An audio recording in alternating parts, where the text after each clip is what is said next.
22 की रात को सर हमने ये फैसला किया, कतई ताल्लुक भी करना है, शर्मिंदगी का इजहार भी करना है, माजरत भी करनी है। अब कराची के अंदर वो सियासत को कबूल नहीं करेंगे जो सियासत बोरी बंद लाशों की होती थी। सिंध असम्बली का इजलास स्पीकर आगा सिराज दुर्रानी की ज़ेर सदारत हुआ।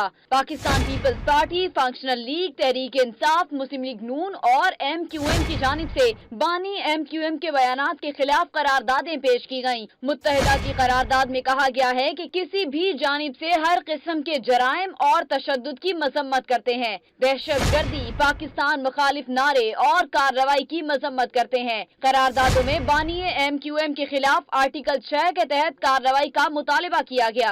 तहरीक इंसाफ के रहनुमा खुर्रम शेर जमान का कहना था कि MQM पाकिस्तान और उनकी सोच का खैर मकदम करते हैं। बानी MQM के खिलाफ मुकदमा दर्ज किया जाए। कराची में हड़तालें, बोरी बंद लाशें और टारगेट किलिंग की सियासत कबूल नहीं करेंगे। हम किसी भी सूरत के अंदर, किसी भी हाल के अंदर अब कराची के अंदर वो सियासत को कबूल नहीं करेंगे कि सर जो सियासत बोरी बंद लाशों की होती थी, जो बंदूक की सियासत होती थी, जो बत्ताखोरी की सियासत होती थी। फंक्शनल लीग की रहनुमा नुसरत सहर अब्बासी का कहना था कि 22 अगस्त हमारे लिए तारीख बन गई। जो पाकिस्तान के खिलाफ बात करेगा उसे गद्दार डिक्लेयर करना चाहिए। सिर्फ करारदादों से काम नहीं चलेगा।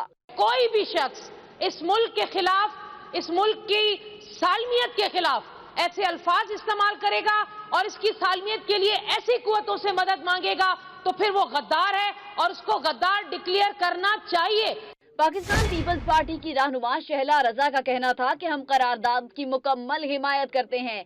MQM पाकिस्तान ने मुतफिका करारदाद पेश करके अपने आबाओ अजदाद की कुर्बानियों को जाया नहीं होने दिया। हमें इसी मुल्क में जीना और मरना है और यहीं से